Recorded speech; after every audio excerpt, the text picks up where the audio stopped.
무소속 후보로라도 대구시장 선거에 나가겠다고 했던 이진숙 전 방송통신위원장이 출마하지 않겠다고 선언했습니다. 보수의 심장인 대구를 좌파에 넘길 수 없다며 울먹이기도 했는데 당 지도부와 협의를 거쳐서 대구 보궐선거에 출마할 것으로 보입니다. 배양진 기자입니다.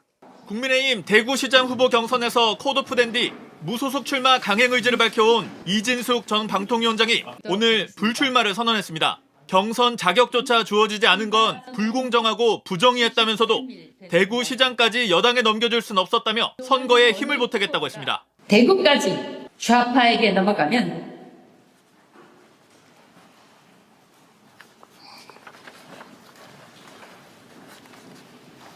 대한민국이 어떻게 될 것인가? 대구시장 최종 경선 후보인 추경호, 유영하 국민의힘 의원은 모두 하나된 힘으로 승리하겠다며 환영 입장을 냈습니다. 이런 가운데 이 전 위원장이 대구 보궐선거에 출마할 가능성이 커졌다는 분석도 나옵니다. 내일 추경호, 유영하 의원 중 한 사람이 국민의힘 대구시장 후보로 결정되면 해당 지역구인 대구 달성군과 달서구 갑중 한 자리가 비게 되기 때문입니다. 이 위원장은 즉답을 피하면서도 최근 장동혁 대표와 상의했다는 사실은 숨기지 않았습니다. 대구를 어떻게 지킬 것인가에 대한 논의가 있었고 또 공감대가 있었다는 것을 말씀드립니다. 당 지도부 역시 이 전 위원장의 공천 가능성을 열어뒀습니다. 공간 위에서 현명하게 판단하시리라고 생각을 합니다. 많은 당원들께서 이진숙 전 위원장의 희생과 헌신을 지켜보셨다고 생각을 합니다. 이로써 대구시장 선거는 더불어민주당 김부겸 전 총리와 국민의힘 후보 간 양자 구도로 치러지게 됐습니다. JTBC 배양진입니다.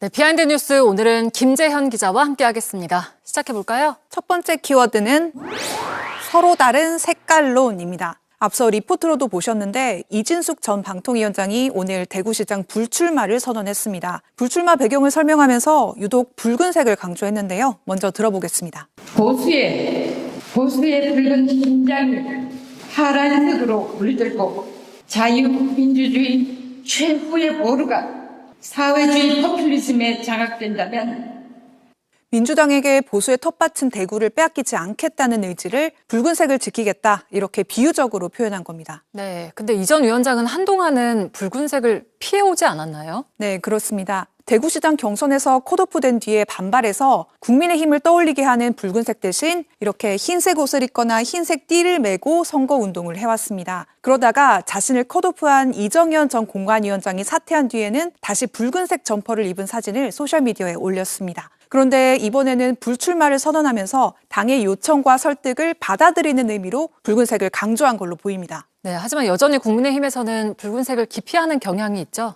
네, 저조한 당 지지율 속에서 국민의힘 후보들이 당과 거리를 두겠다는 의미로 흰색 옷을 입고 선거운동을 하는 경우도 많습니다. 서울시장 연임에 도전하는 오세훈 시장의 경우에도 주로 흰 옷을 입고 활동하고 있는데요. 오늘 충무로 일대에서 열린 이순신 축제에도 역시 이 흰색 점퍼를 입고 참석했습니다.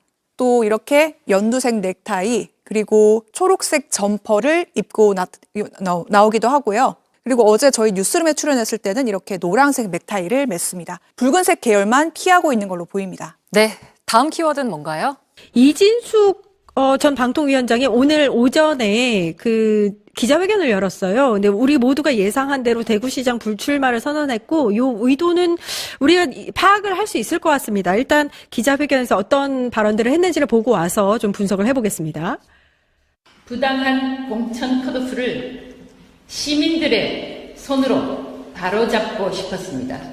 그러나 한 가지 우려가 무소속으로 가는 선택을 가로막았습니다. 대구까지 좌파에게 넘어가면 대한민국이 어떻게 될 것인가? 보수의 붉은 심장이 파란색으로 물들고 자유민주주의 최후의 보루가 사회주의 포퓰리즘에 장악된다면 대한민국은 어떻게 될 것일까?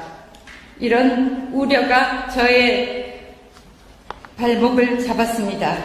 민주당 후보는 대구까지 이재명식 사회주의 포퓰리즘 공화국으로 편입시키려 할 것입니다.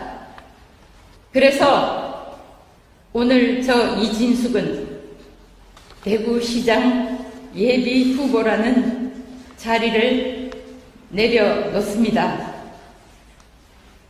예, 제가 찾아보니까 이렇게 대구시장 출마 선언을 2월 12일에 했더라고요. 지금 73일 만에 대구시장 불출마 선언을 한 겁니다. 근데 이제 이 이면에는 장동혁 대표 지도부와의 국민의힘 지도부와의 계속 물밑 접촉이 있었고 미국 가기 전에도 만났잖아요. 네. 그리고 종국에는 그 대구 달성 지역구를 주기로 했다라는 이야기가 이제 솔솔 나오더라고요. 네. 근데 지금 기자회견 하는 거 보세요. 지금 뭐 극단주의의 전형이라고 저는 보이거든요. 네. 뭐 또 우리 민주당을 좌파, 뭐 사회주의, 포퓰리즘 이렇게 얘기하고 이재명식 포퓰리즘, 사회주의 공화국 이런 식으로 하면서 계속 증오의 발언을 하면서 본인이 사직하겠다, 내려놓겠다 이런 얘기 하는 거잖아요. 이런 것들이 요즘 시대에도 먹히나 몰라요. 대구 시민들도 이제는 명확하게 이재명 정부에서의 실용주의에 대해서 상당히 지지하고 있는데 계속해서 이런 분이 뭐 시장을 안 나오면 이제 국회로 어느 정도의 모종의 얘기가 됐는지 모르겠는데 국회의원 돼도 큰 문제라고 생각을 합니다. 얼마나 발목을 잡을 것이며 얼마나 이면 정치를 극단주의로 할 것이며 그러면서 방통위도 얼마나 망가졌습니까 그동안. 예. 이런 분을 계속해서 사실 장동혁도 배제하고 약간 거리두기 했던 것 같아요. 아무래도 국민의힘에서 이제 이진숙 원내로 진입하는 순간 본인의 대항마가 되거나 정말 이 극단주의에 어떻게 보면 표를 분산시키는 하나의 그런 인물이 될 수 있으니까.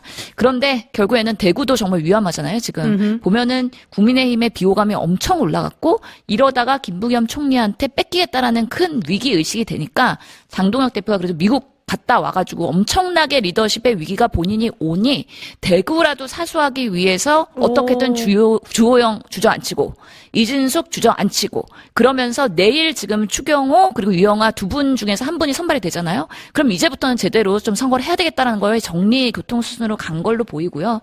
지금 뭐 장동혁 대표 같은 경우에는 본인의 바로미터가 결국엔 서울이랑 부산이라고 얘기했는데 그 두 곳은 고사하고 대구도 못 치게 생긴 예. 상황이잖아요. 그렇기 때문에 약간 꼬리 내리게 하면서 이진숙한테 당근책 준 거 아니냐.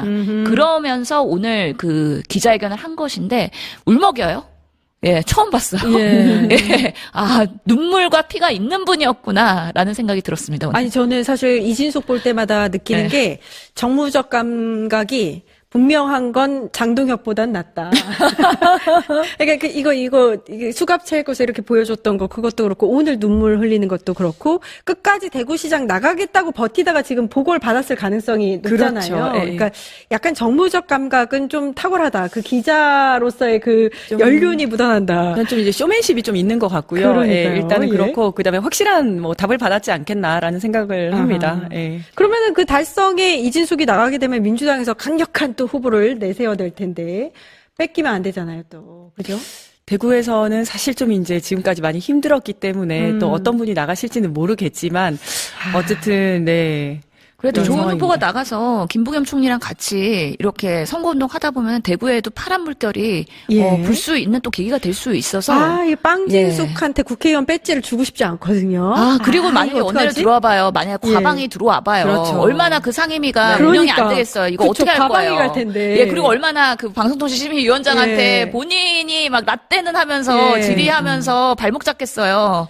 안 봐도 뻔하거든요. 이거는 국회와 우리 국민들을 위해서 정말 건설적이지 않다. 예. 정말 반드시 위의 막아내야 요인이다. 되죠. 사실은 이제 예. 제일 처음에 대구시장에서 이제 본인이 1위 그 국힘 후보들 중에서 1위를 달렸을 때도 대구 시민들은 굉장히 좀 부끄러워했었습니다. 그러니까 저렇게 극우적인 세계관을 가진 사람이 만약에 대구시장이 된다면 설마 되겠냐라고 하면서 굉장히 부끄럽다라는 이야기들이 많았었거든요. 물론 이제 이렇게 그만두게는 됐습니다만은 어쨌든 정말 국회에도 들어오는 걸 반드시 막아야 되죠. 예. 저 반드시 막았으면 좋겠습니다. 대구도 사수합시다. 대구 누구 나가야지 사수할 수 있을지 지금부터 좀 고민을 해봐야 될 것 같아요. 여기가 일단 국민의힘 대구시장 후보가 이렇게 정리됐다는 거 전해드렸고요. 이제 곧 있으면 내일 추경호와 유영화 중에서 이제 대구시장 후보가 결정이 되는데 우리는 김부겸이 있다는 거, 예, 강력한. 네, 요즘 가장 그 최고의 국민 밉상이지요. 얼마나 털게 많을지 궁금합니다.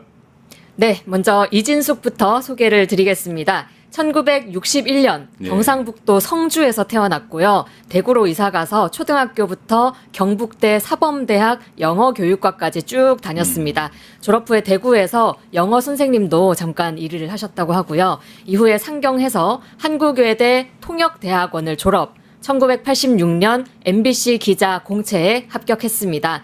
1990년 걸프전 때 현지 특별 취재반으로 파견돼서 첫 여성 종군 기자로 활약했다는 거는 유명한 얘기입니다. 네, 유명하죠. 네.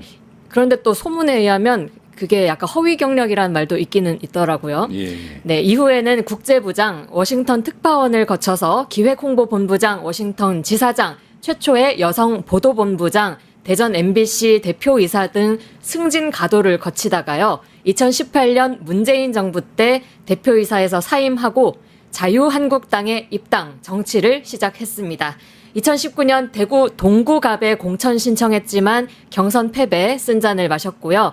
2022년에는 대구시장에 출마했지만 역시 경선 컷오프 당한 바 있습니다.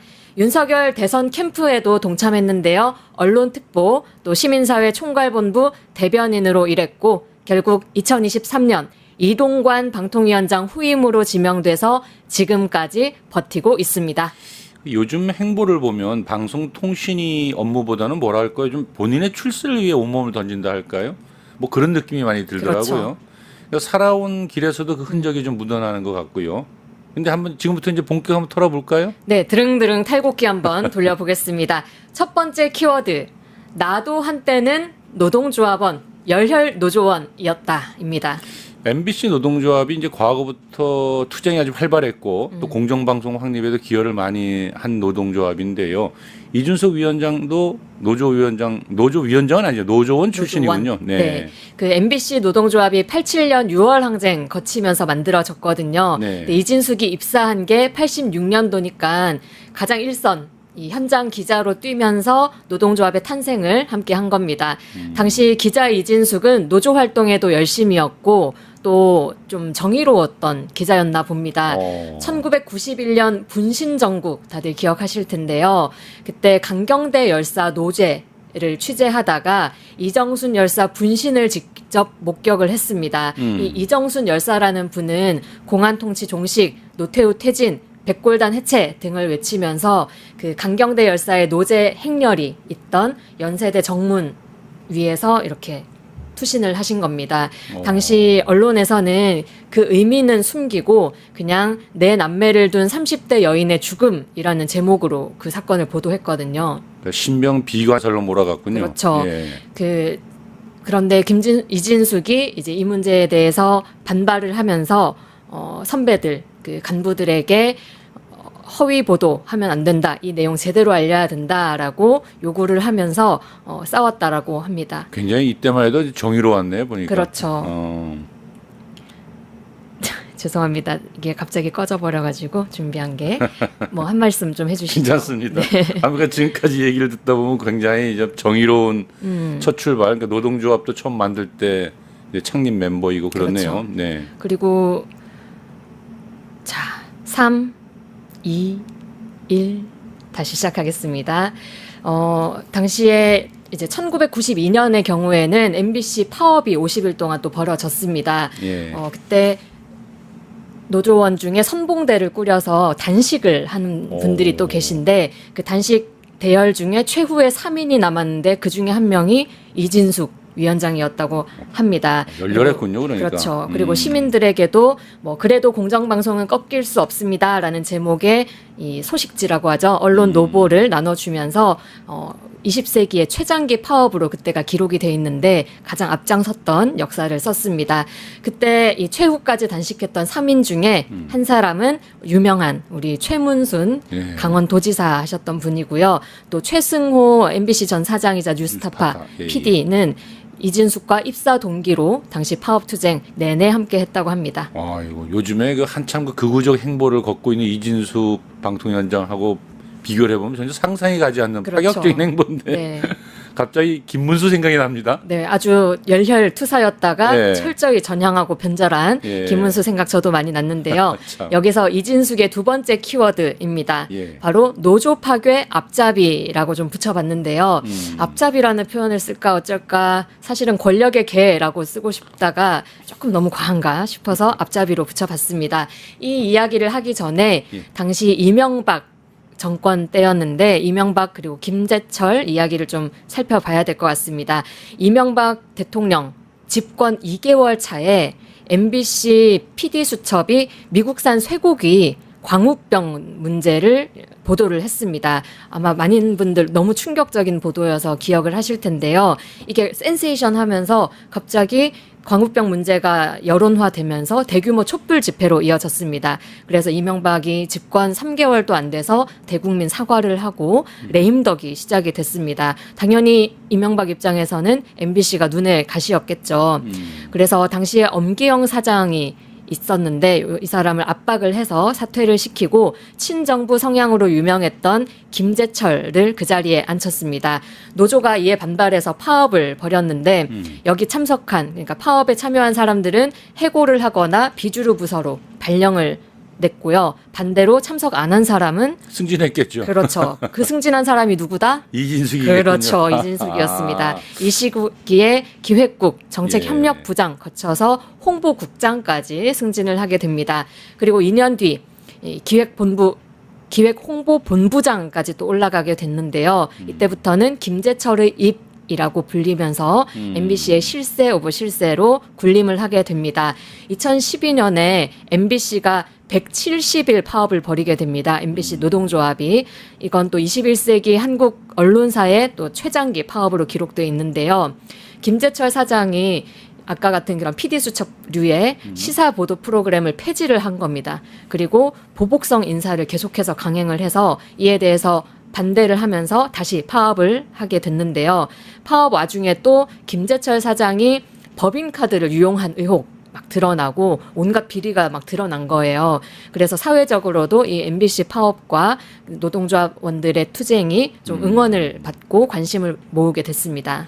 사장의 입이라고 하니까 최측근으로 참 많은 일을 하긴 했겠군요. 그렇죠. 예. 가장 적극적으로 김재철 문제를 옹호를 하고 또 노조 파괴, 노조 탄압에 앞장섰습니다. 하지만 당시 말씀드렸듯이 여론이 워낙 MBC에 불리했었잖아요. 그러던 와중에 MBC가 위키트리 운용사인 소셜홀딩스와 소셜미디어 대응 용역 계약서를 체결을 하게 됩니다.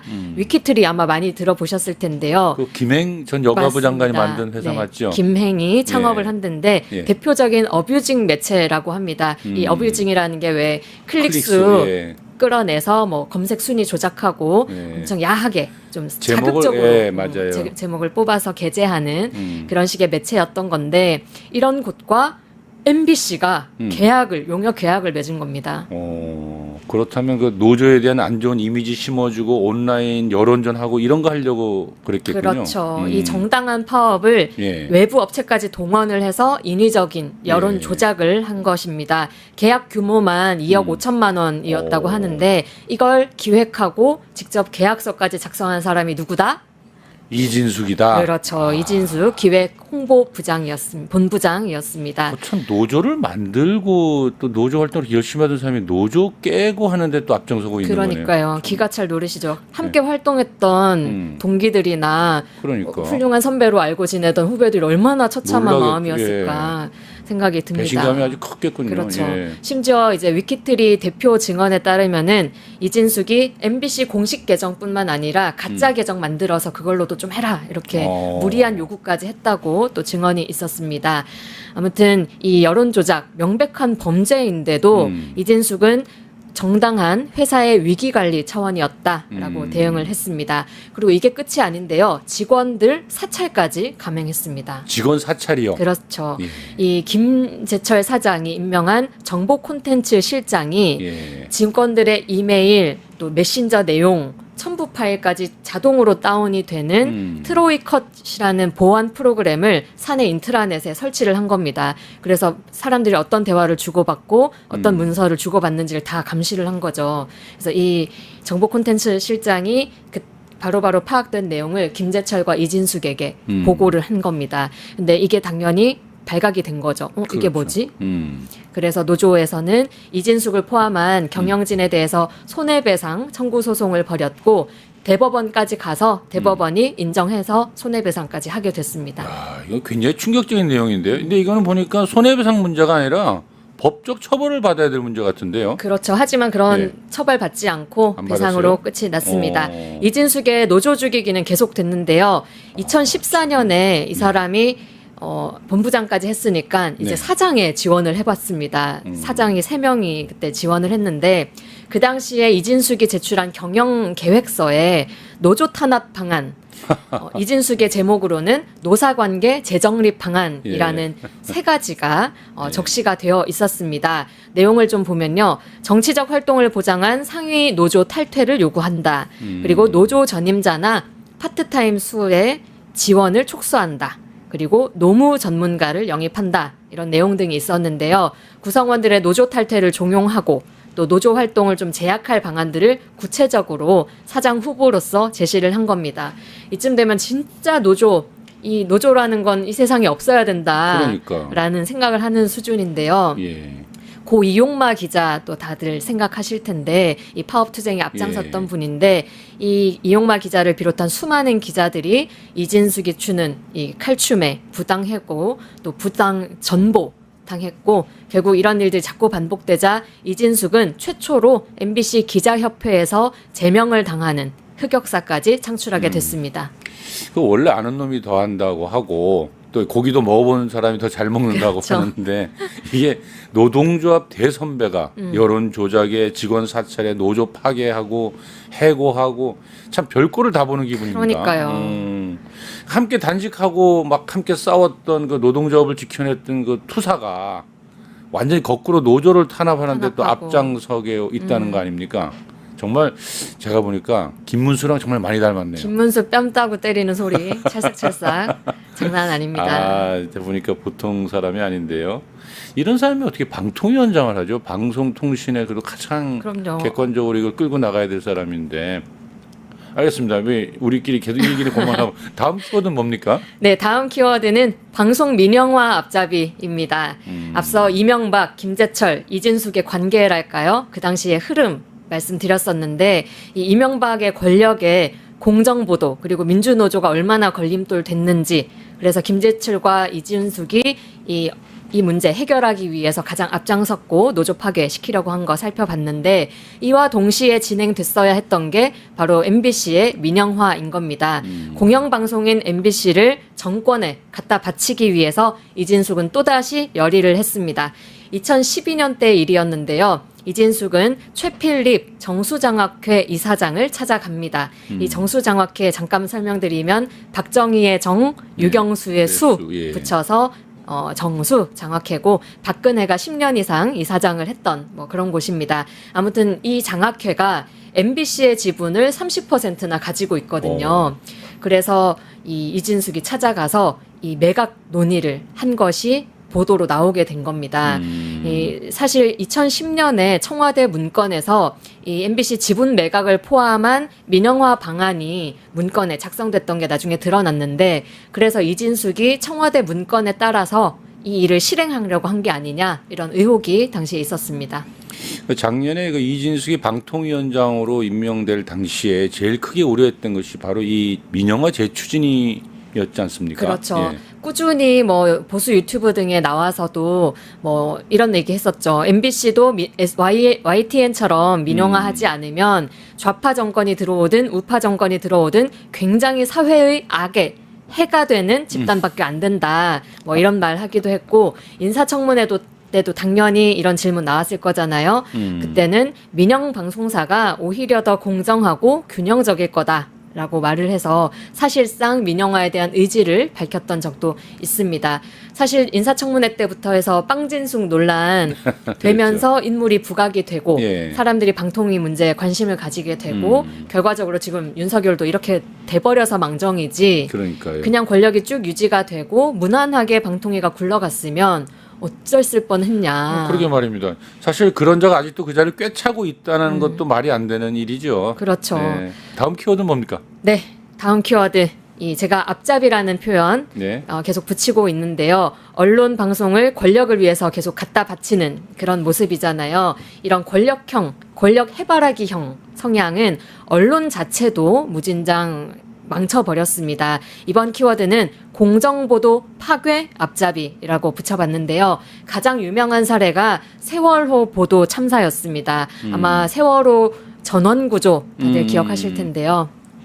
기억납니다. 그 유가족은 물론 우리 온 국민들의 가슴에 씻을 수 없는 상처를 남긴 보도였죠. 그렇죠. 네, 전원 구조됐다라고. 그게 보도됐을 때 이진숙이 예. MBC의 보도본부장이었습니다. 예. 그 참사 당일에 목포 MBC 기자들이 현장에 가장 먼저 도착을 했거든요. 예. 근데 이 기자들의 보고를 무시하고 다른 소스를 받아가지고 단원고 학생 전원구조라는 오보를 낸 겁니다. 여기에 그치지 않고 뭐 오보는 어쩌다 뭐 실수할 수도 있다. 정말 100번 양보해서 그렇게 눈 감을 수 있는데 여기에 세월호 승객의 보험금을 계산하는 이런 뉴스를 내보낸다거나 저런. 유민 아빠, 피해자의 아버지시죠. 예. 유민 아빠의 사생활을 파헤친 보도를 한다거나 또 세월호 유족들의 조급증이 민간 잠수사 좀 돌아가신 분 계셨잖아요. 민간 잠수사의 죽음을 불러일으켰다라면서 유가족을 폄훼하는 보도까지 줄줄이 문제되는 보도와 이 보도 행태를 보여줬습니다. 전원 구조 오보에 대해서는 당시에 MBC 기자회, 전국언론노동조합 MBC 본부 등에서 기자들이 보도 참사라고 규정하고 죄스럽다라고 고개를 숙였는데 사측은 사과는커녕 이렇게 사과한 기자들에 대해서 부당 전보까지 시켰습니다. MBC와 같은 이 메인 방송국에서 이런 일이 하나같이 이해하기 힘든 일들만 골라서 해왔다 이렇게 보여지네요. 네. 근데 이 역시 정권이 입맛을 맞춰주려고 하다가 벌어진 일 아니겠습니까? 그렇죠. 네. 그 세월호 참사 한 달 동안 정부를 비판하는 보도도 있었는데요. MBC의 비판 보도는 23건입니다. KBS는 68번, SBS는 66번으로 MBC가 다른 방송사의 30% 수준밖에 안 된 거죠. 이것만 봐도 언론 보도를 정권 입맛에 맞춰서 했다라고 충분히 추측 가능하고요. 또 다른 사례도 좀 살펴보면 가령 정부가 게임 규제, 그 셧다운제 추진을 하면서 게임 규제를 쭉 추진을 했는데 이럴 때에는 MBC에서는 자살 사건이나 살인 사건이 나오면 그 사람이 사실은 게임 중독자였다. 아이고. 이렇게 엮거나 네. 아니면 뭐 보도 중에 폭력적인 게임이 비만과 고혈압을 조장한다. 이런 보도를 내보내는 등 정부의 어떤 정책을 밀어주는 식의 좀 어거지스러운 이런 보도를 계속 했던 것도 문제가 됐습니다. 이런 사람이 공영방송의 사장도 하고 방통위원장도 하고 이거 정말 안 될 일인 것 같습니다. 안 될 일입니다. 네, 점점 화가 싹 끌어올라오는데요. 그러니까 최근에 너무 어이없는 행보를 보이니까 사실 이 과거의 이야기들 조금 까먹고 있었거든요. 그런 것 같습니다. 네, 근데 다시 보니까 정말 화가 많이 납니다. 그래서 이게 이 다음 순서가 대전 MBC 사장으로 갔거든요. 네. 근데 지금 시간이 너무 길어질 것 같아서 예. 아마 오늘은 이 예. 정도로 하고 예. 빵진숙 이야기라든지 예. 여러 가지 털 게 더 많이 남았는데 요거는 이진숙 탈곡기 2편으로 좀 추가로 다뤄봐야 될 것 같습니다. 아유. 노동조합 열심히 하던 정의로웠던 기자가 노조 파괴, 방송 민영화, 또 공정보도 파괴에 앞장섰던 모습 어저께 좀 털어봤습니다. 혹시 안 보신 분들 꼭 1탄도 보시기를 추천드리고요. 그렇게 정권의 나팔수 노릇을 했던 이진숙 또 승진을 하게 됩니다. 바로 2015년 대전 MBC 사장으로 부임한 겁니다. 드디어 이제 문제의 대전 MBC가 나오네요. 그렇습니다. 당시 이진숙과 함께 승진했던 인물들도 좀 살펴봐야 되는데요. 네. 먼저 김현종 당시 경인지사장은 편성기획본부장으로 승진했습니다. 이 사람이 그 2012년 시사제작국장 시절에 PD수첩 작가들을 6명을 한 번에 해고해버렸던 사람입니다. 그리고 김장겸 당시 보도국장도 이진숙 뒤를 이어서 보도본부장으로 승진하게 됩니다. 가장 노조 때려 부수고 편파보도 일삼았던 사람들이 승승장구한 겁니다. 김장겸은 현직 그 국민의힘 국회의원이잖아요. 네, 맞습니다. 김장겸이고요. 이 사람도 문제가 많았습니다. 정치 부장 때부터 편향 보도로 논란이 계속 있었고요. 보도국장 때는 간부들에게 노조 탈퇴 종용을 했고 카메라 기자들 성향을 분석한 MBC판 블랙리스트를 작성하기도 했습니다. 이후에 MBC 사장으로 또 재직을 하게 됐는데요. 재직 당시에 노조 탄압, 또 부당 노동 행위로 대법원에서 유죄 확정 판결을 받기도 했습니다. 이렇게 MB 정권 때부터 이진숙과 쌍쌍이 다니면서 MBC 말아먹고 또 이랬던 사람이 국회의원까지 돼서 지금은 심지어 과방위 소속으로 뛰고 있거든요. 방송 3법 가로막으면서 이진숙과 함께 계속 가고 있다는 점 잊지 말아야겠습니다. 뭐 거의 남자 이진숙이다 해도 과언이 아니군요. 둘이서 작당 모의도 오랫동안 계속 했을 것 같은데요. 네, 했을 것 같습니다. 관련 내용 뒤에 조금 더 살펴볼 예정이고요. 아무튼 대전 MBC 사장이 된 이진숙 계속 털어보겠습니다. 첫 번째 키워드는 알자지라 대전 지사장입니다. 알자지라는 그 카타르의 도하 본사를 중동의 제일 그 보도 종합 채널이죠. 그렇죠. 그 이진숙 하면 가장 유명한 타이틀이 뭐겠어요?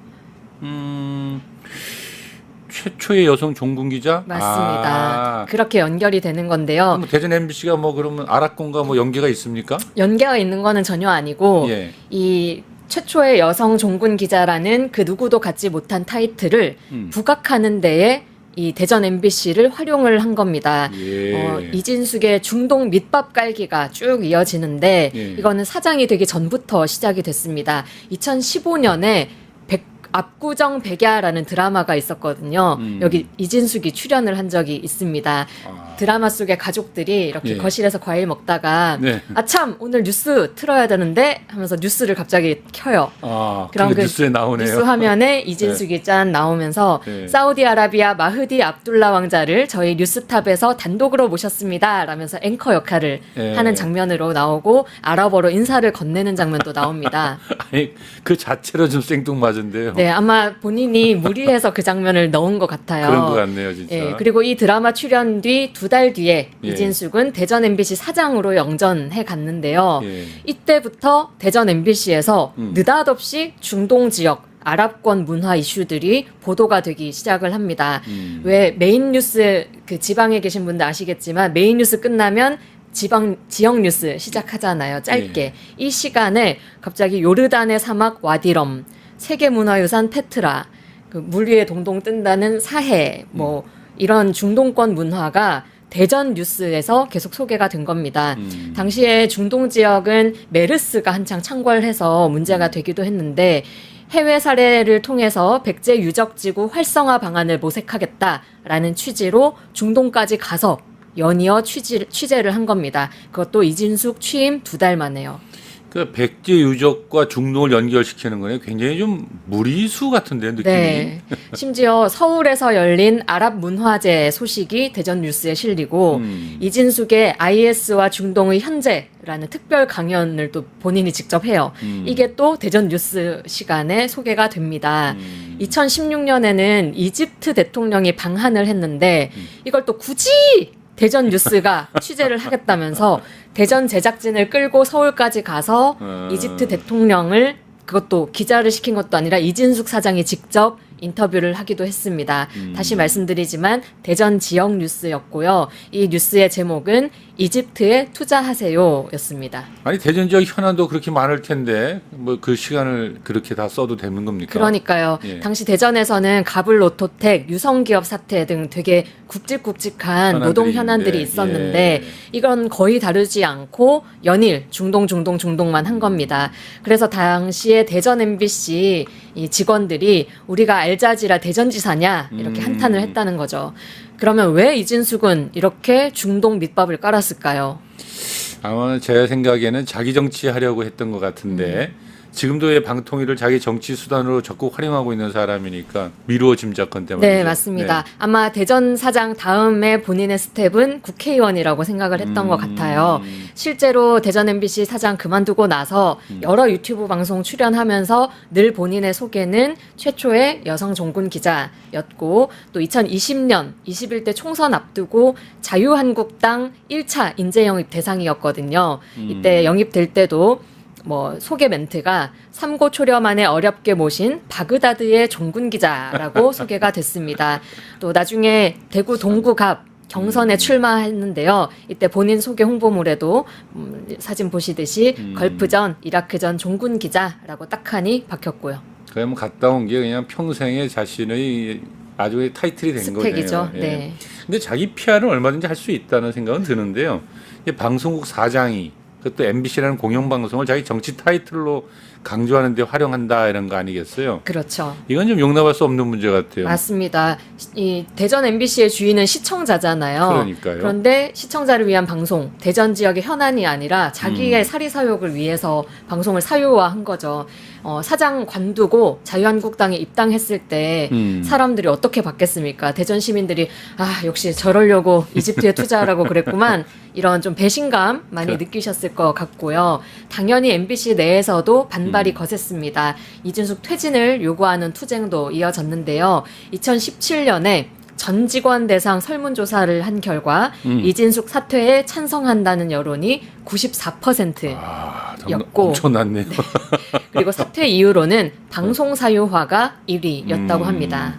아니 뭐 당연한 결과 같은데 사퇴는 했습니까? 그래가지고? 네, 그 문재인 정부 출범하면서 이명박근혜 정부 때 이 방송장악 문제가 수면 위에 올라오면서 당시에 이진숙을 비롯한 이 낙하산 사장들에 대한 해임 건이 논의되기 시작했습니다. 이때 이진숙 잽싸게 해임 당하기 전에 본인 스스로 사임을 하면서 퇴직금 1억 8천만 원까지 챙겨서 유유히 떠났습니다. 1억 8천이라 끝까지 얄밉게 구는데요.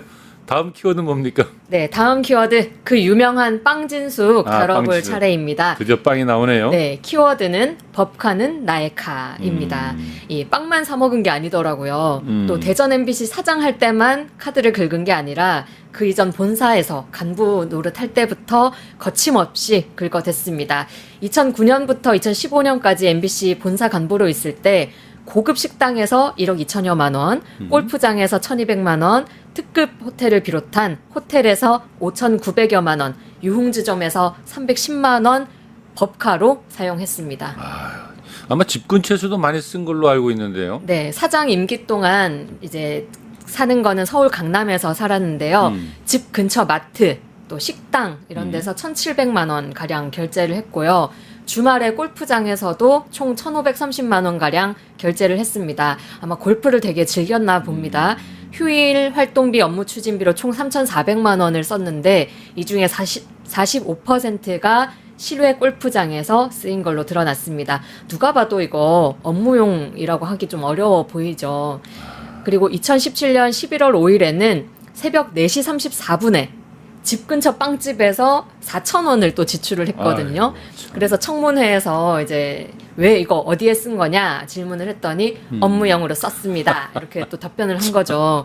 국민을 바보로 여기는 거 아니겠습니까? 예. 그리고 또 빵집 말고도 강남에 있는 영화관에서 예. 총 3번에 걸쳐서 220만 5,300원 결제했는데 영화관에서 3번에 200만 원 넘게 쓰기가 쉽지 않잖아요. 그래서 저는 단체 관람을 혹시 직원들 데리고 했나 싶었는데 여기가 영화를 보여주면서 함께 고급 코스 요리를 제공하는 그런 영화관이었습니다. 프리미엄 스테이크 코스가 20만 원이라고 하네요. 참 쓰임새도 아주 가지각색이네요. 네. 근데 특히 집 근처 사용은 누가 봐도 사적 사용이 분명해 보이잖아요. 그렇죠. 빵도 많이 먹었잖아요, 그것도. 네, 우리의 빵진숙 괜히 빵진숙이 아니겠죠. 네. 대전의 명물 성심당에서만 네. 109만 7,900원 결제했고요. 그 MBC 사장 사임서 아까 냈다고 했잖아요. 그 사임서를 낸 날에도 빵을 사재기를 했습니다. 같은 날에만 서울 과자점에서 43만 원 긁고 바로 또 대전에 가서 대전 빵집에서 50만 원, 총 90만 원 가까이 빵을 사 드셨는지 어쨌는지 누굴 나눠줬는지 모르겠고 아마 이제 법카 못 쓰니까 마지막으로 정말 알뜰하게 긁어야지 하면서 빵집을 투어한 것 같습니다. 그리고 이진숙이 대전 MBC 사장하면서 서강대학교 대학원에서 공부를 했는데요. 학교 인근, 그러니까 서강대 인근 빵집, 레스토랑, 일식, 술집, 아이고. 주차장 등에서도 법인카드 사용 기록 확인됐습니다. 이렇게 총 사장 재임 3년 동안 업무 추진비와 접대비 명목으로 쓴 돈만 총 1억 4천여만 원입니다. 그리고 이 모든 의혹에 대해서 이진숙은 단 한 건도 증빙 자료를 제출하지 않았습니다. 제가 보니까 이건 도덕적으로도 문제가 있지만 법률적으로도 위반 같아요. 지금 현재 법카 의원 경찰이 압수수색도 하고 강제 수사 진행하고 있죠. 네네네. 아주 철저히 탈탈 털어서 모두 토해내게 해야 될 것 같아요. 네, 탈탈 알곡 털듯이 털어야 될 것 같습니다. 다음 키워드 또 있습니까? 네, 다음 키워드는 무능력한 도둑놈입니다. 아니, 법인카드 쓴 걸 보면 뭐 도둑은 확실한데요. 무능력하기까지 합니까? 네.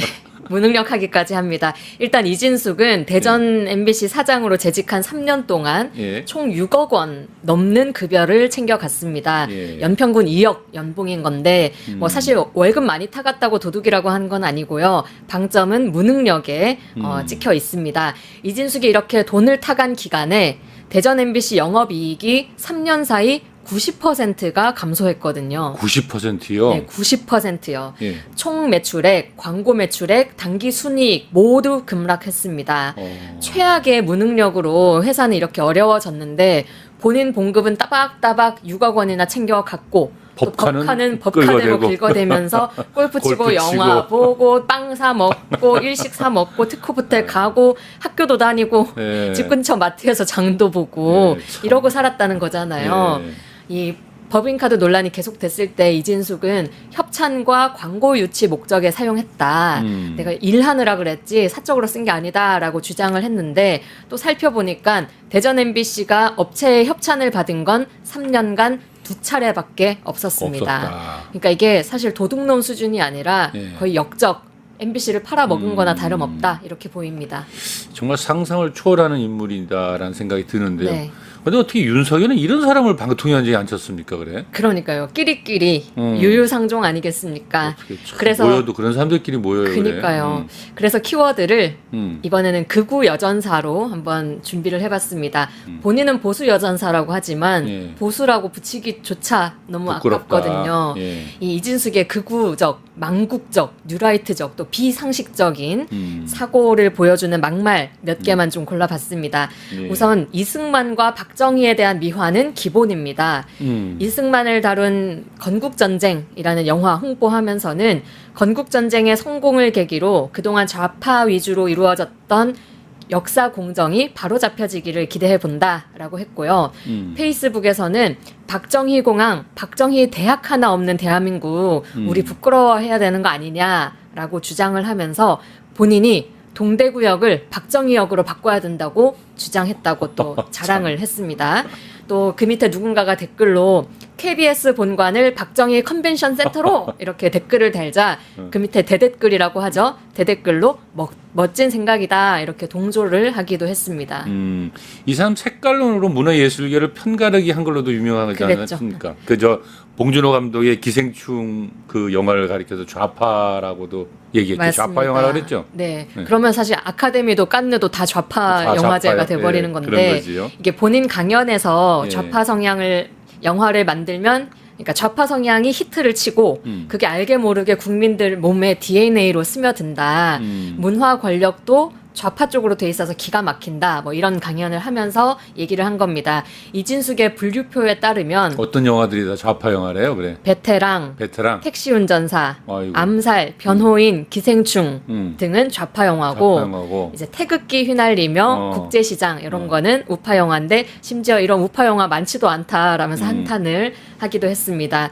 또 우리 온 국민의 이 심박수를 뛰게 했던 서울의 봄. 그것도 좌파 영화입니까? 그 영화는 좌파 공정 영화고 어. 길 위의 김대중 그 다큐멘터리죠. 그 영화는 좌파 진지를 공고히 다지는 촉매제다. 이렇게 편매하기도 했습니다. 좌파 공정 영화는 뭐고 좌파 진지를 공고히 그러니까. 다지는 촉매지는 또 뭡니까? 언어 사용하는 것도 참 이상합니다.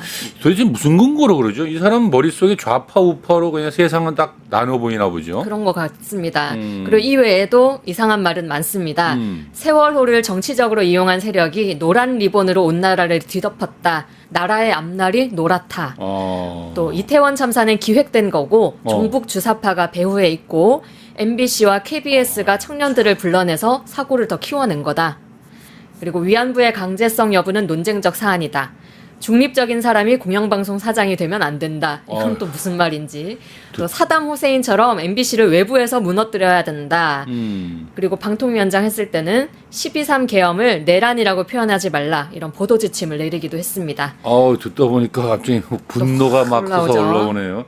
그래서 지금 가만히 듣다 보니까 수준이 딱 윤석열이네요. 보니까. 그렇습니다. 정말 끼리끼리 모인다는 게 딱 맞는 말이네요, 진짜. 네, 아마 이 윤석열 하에 방통위원장 된 게 윤석열과의 이런 정서적 일치. 그게 우연이 아니잖아요. 네, 이런 것도 중요합니다. 그런데 더 중요한 거는 이 정권 입맛에 맞게 좀 지저분한 일도 앞장서서 할 수 있는 인물이라는 그렇지. 점. 이게 윤석열 마음에 들었던 것 같습니다. 마지막 키워드로요. 예. 윤석열 언론 장악의 돌격대라고 좀 골라봤습니다. 윤석열 정권 첫 방통위원장이 이동관이죠. 이동관이었잖아요. 그래서 그 당시에 여론에서 이 MB 때 못다 이룬 방송 장악, 민영화 추진하려고 이동관 하는 거 아니냐 해서 반대가 엄청 거셌었잖아요. 그런 만큼 이진숙도 이 업무를 이어받은 인물이라고 봤을 것 같습니다. 이진숙이 대전 MBC 사장 관두고 뭐 정치권을 기웃기웃하면서도 또 한편으로는 보수 성향 언론단체, 시민단체에 몸을 담았습니다. 바른 언론인 모임이라는 단체 대표를 지냈고요. 공언련이라는 공정언론 국민연대 창립의 발기인으로 또 나섰습니다. 이런 사람들이 공정을 되게 찾아요. 그러게요. 자유, 공정. 네.